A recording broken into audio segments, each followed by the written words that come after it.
Today we will discuss about मैं ये कर चुका होता, मैं ये बन चुका होता। अभी हम कुछ बने नहीं है, बिकम वाली कंडीशन आती है, या फिर ऐसा होता है कि मेरा कोई काम हुआ नहीं है बट ऐसा हो चुका होता। कई बार अपन हाइपोथेटिकल भी करते हैं और कई बार कंडीशनली भी करते हैं कि अगर ऐसा हुआ होता तो मैं ऐसा कर लेता। तो कई हुआ होता लंबा लेके चलते हैं ना, कि इतने समय तक तो मैं सर्विस कर चुकी होती, इतने समय तक तो मैं गवर्नमेंट जॉब कर चुकी होती। ऐसे कई बार हमको शब्द बोलने के लिए आते हैं या वाक्य बोलने के लिए आते हैं, तो हम उनको कैसे यूज करेंगे। हालांकि गाइस इसको ग्रामेटिकल इंग्लिश में बहुत कम उसका यूज करते हैं, पढ़ाते हैं, लेकिन स्पोकन इंग्लिश में तो हम ज्यादातर यूज करते हैं कि मैं वहां पे चला जाता होगा। रिटर्न में तो बहुत ही कम उसको यूज करते हैं हम लोग कहीं पर भी, लेकिन डेली रूटीन में हम अक्सर ऐसा बोलते हैं कि मैं ऐसा कर लिया होता, मैं डॉक्टर बन चुका होता, वो होता अभी तो मैं डॉक्टर होता।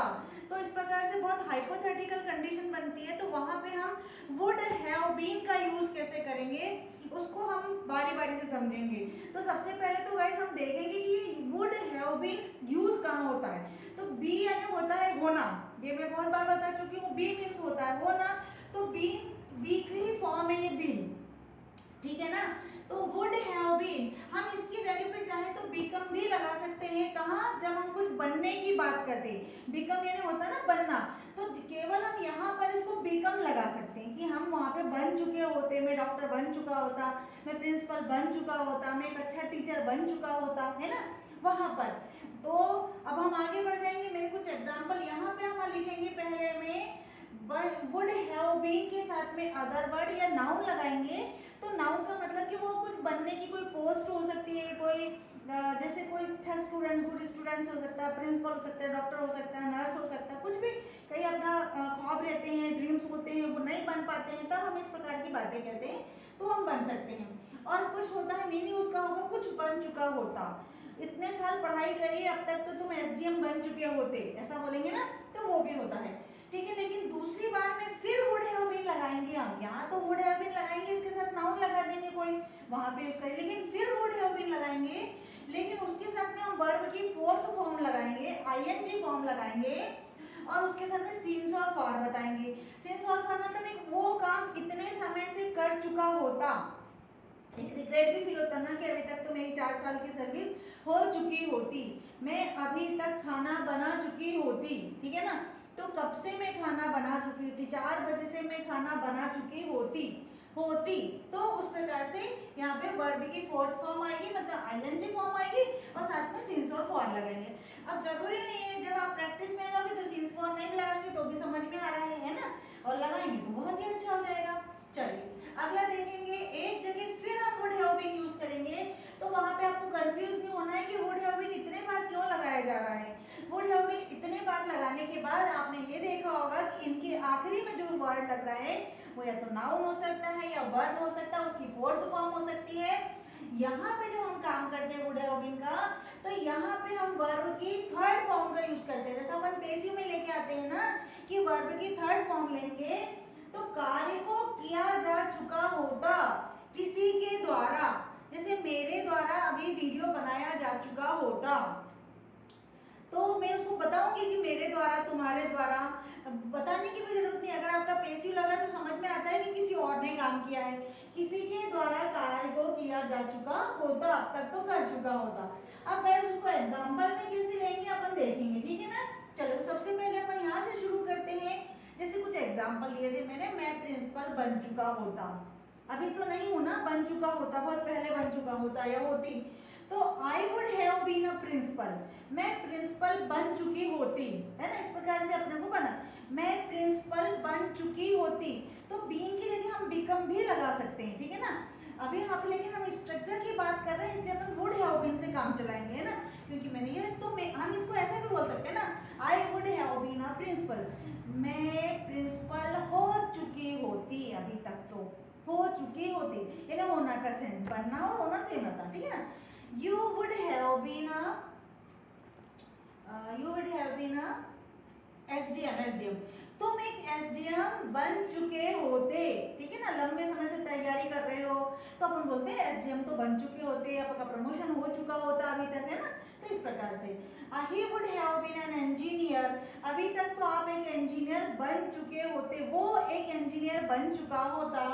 She would have been a nurse, वो एक नर्स हो चुकी होती, अब तक तो हो चुकी, 4 साल में कई बार होता बैक लग जाता है, कोई प्रॉब्लम होती तो हम बोलते हैं ना अभी तक तो वो हो चुकी होती है, कुछ सर्कमस्टांसेस ऐसे हो गए होंगे वहां पे निवर, तो इस प्रकार के सेंस लिख लेगा और जो इस प्रकार का जब मीनिंग आएगा तब आपको ये बोलना है वुड हैव बीन, है ना। So they would have been a good students, वो एक अच्छा स्टूडेंट्स हो चुका होता है। जैसे कुछ बच्चे बहुत अच्छे रहते हैं फिर बाद में कभी कभी ऐसे एक्टिविटी कुछ ऐसी हो जाती है, ऐसे बुलियन बॉयज के साथ रहने लगते हैं, कुछ हो जाता है तो उनको बोलते हैं ना अभी तक तो तुम एक अच्छे स्टूडेंट बन चुके होते, तो उनके लिए भी हम इस प्रकार का यूज कर सकते हैं। फिर है we would have been politician, हम पॉलिटिशियन हो चुके होते, अगर हमने सही समय पे अपनी राजनीति में सक्रिय हो चुके होते तो हम तो अभी तक बहुत अच्छे पॉलिटिशियन हो चुके होते हैं। They would have been a good students, ये हो गया। अब इसका निगेटिव भी बन सकते, नहीं नहीं मैं नहीं चुकी होती भैया, मेरे को नहीं बनना था, ठीक है ना। So I would not have been a principal, मैं प्रिंसिपल नहीं बन चुकी होती अभी तक, ठीक है। चलें आगे बढ़ेंगे। अब हम दूसरे सेंस में आएंगे कि कार्य को समय से किया जा सकता था, किया जा चुका होता, कार्य को किया होता या कर चुका होता तो 2006 से सरकारी नौकरी कर रही होती, अभी नहीं होती ना, हुई तो नहीं हूं ना, लेकिन मैं होती अगर मैं लग जाती उस समय तो ये। सो आई वुड हैव बीन के साथ में अपने को वर्ब की फोर्थ फॉर्म लगाना, सिंस और फॉर लगाना, है ना। यहाँ पे कोई प्रॉब्लम नहीं है, बहुत इजी है, सिंस फॉर हम बहुत बार लगा चुके हैं टेंस में, है ना। I would have been going, मैं जा चुकी होती सिंस 7 o'clock, 7 बजे से मैं जा चुकी होती, अगर अपने को कोई ट्रेन मिल जाती होती तो अपन 7 बजे से जा चुके होते, ठीक है ना, मैं जा चुकी होती। You would have been cooking for many times, तुम खाना बना चुकी होती कई समय से, कई घंटों से बना चुकी होती। He would have been teaching, अब देखो यहाँ पे मैंने सिंस भी नहीं लगाया, फॉर भी नहीं लगाया, तो ये डिपेंड ऑन यू कि अगर आप बताना चाहते हो तो ये समझ में आ रहा है। He would have been teaching, वो पढ़ा चुका होता तो कई समय से, कई समय से, तो उसमें आपको लगाना है तो या फिर अंडरस्टूड है कि वो अगर बीन लगा दिया है तो लंबे समय से वो पढ़ा चुका होता, क्योंकि यहाँ पे आईएनजी फॉर्म भी लगा है ना, पढ़ा चुका होता। She would have been writing a letter, वो एक लेटर लिख चुकी होती लंबे समय से, है ना, सिंस लगा दो, फॉर लगा दो।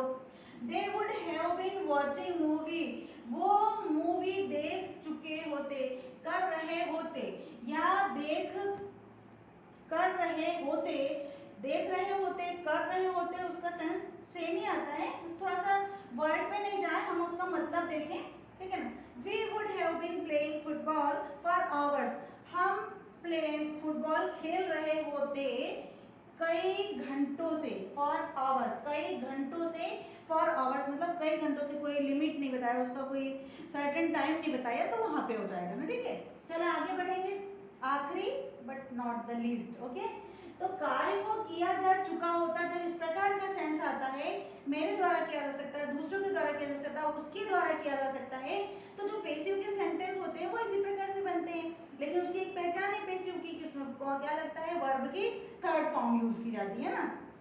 चलिए जैसे तुम्हें भेजा जा चुका होता, अभी भेजा जा चुका हो, तुम्हें पढ़ाया जा चुका होता, तुम्हें दिया जा चुका होता, ठीक है ना, समय पे कुछ आ जाता तो तुम्हें दे दिया जा चुका होता, तो इस प्रकार के जो मतलब निकलते हैं, सेंस आता है, तो वहाँ पे अपन निकालते हैं। चले देखिए, वुड हैव बीन फिर आ गया, ठीक है ना, पर उसके साथ में अपन को वर्ब की थर्ड फॉर्म लेना, वर्ब की थर्ड फॉर्म में एकदम आपको दिमाग पे स्ट्राइक करना चाहिए, पेसिव का सेंटेंस है ना।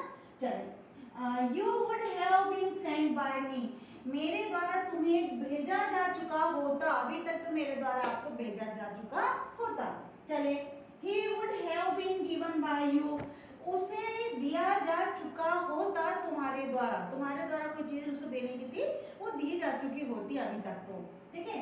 she would have been told by me, उसे बताया जा चुका होता, जैसे कोई चीज होती है ना कि नहीं बताना है, या फिर कोई ऐसी बातें होती है कि जो आपको नहीं बोलना है, तो वो बोलते हैं, और तो बोलते हैं कि अगर ऐसा होता तो मैं अभी तक तो उसको बोल चुकी होती, ठीक है ना, वहां पे। They would have been played by team, उन्हें खिलाया जा चुका होता, उन लोगों को टीम के द्वारा खिलाया जा चुका होता। कई बार नहीं खिलाते और उनके साथ बोलते हैं कि उन्हें खिलाया जा चुका होता। We would have been left, हमें छोड़ दिया जाता, हमें छोड़ दिया जाता किसी और के द्वारा ना, कोई भाई जैसे हम कहीं जा रहे हैं तो हम लोग घर में रोक दिया जाता, हमें घर में रख दिया, उनको लेने जाया जाता तो उन्हें छोड़ दिया जाता। तो इस प्रकार का ये वुड हैव बीन के स्ट्रक्चर को मैंने आपके सामने पेश किया है और आपको आई होप गाइस आपको समझ में आया होगा और अब धीरे धीरे आपकी इसकी बहुत से ज़्यादा डेली यूज के सेंटेंस को लेकर के आइए और ऐसी प्रैक्टिस करिए जैसे मैं हर बार बताती हूँ, बिल्कुल अपने घरों से लेकर के अपने सेंटेंस बनाइए और मुझे उम्मीद है आपको ये समझ में आया होगा और आप इसको यूज़ करेंगे। थैंक यू फॉर वॉचिंग मी। अगर आपको ये अच्छा लगा होगा तो लाइक शेयर एंड सब्सक्राइब। और गाइस मैं बार बार कहती हूँ कि उन लोगों तक जरूर पहुँचाओ जिनको इसकी ज़रूरत है, जिन्हें इसकी ज़रूरत नहीं है उसके पास तो ना भी हो तो चल जाएगा, लेकिन जिसके पास नहीं है, मैं देखती हूँ जब मैं अपने स्टूडेंट्स को पढ़ाती हूँ इतने इंटीरियर के गाँव से आते हैं, वो बोलते हैं कि मैम पहले क्यों नहीं मिला, पहले क्यों नहीं ये मैटर मिला, हमें क्यों नहीं पढ़ा। तो आज भी ऐसे ग्रामीण एरिया पे और ऐसे अंचल एरिया में है लोग जो इंग्लिश पढ़ना चाहते हैं और उनके पास इतनी सुविधाएं नहीं है, शहरों में आगे वो रह नहीं पाते हैं, तो कम से कम वो वीडियो के माध्यम से इसे पढ़े और अपनी इंग्लिश को एनहांस करें और वो जो बनना चाहते हैं, वो जो करना चाहते हैं वो कर रहे हैं, उनके दिमाग में रिग्रेट नहीं रहे। और एक हमारे छोटा सा एक स्टडी के लिए हम काम कर रहे हैं, टीचिंग के लिए एक छोटा सा काम कर रहे हैं, तो क्यों नहीं हम भी अपने समय का सदुपयोग करते हुए उनके लिए कुछ करें जिनको वास्तव में ज़रूरत है, ठीक है ना। हम बहुत बड़ी बड़ी देश की सेवा नहीं कर सकते, लेकिन जिस जगह पे हैं हम वहीं रह करके हम अपने नागरिक को तैयार करते हैं। किसी भी रूप में कार्य छोटा नहीं होता है, उस कार्य को कर करके हम अपना योगदान दे सकते हैं। Thank you for watching me.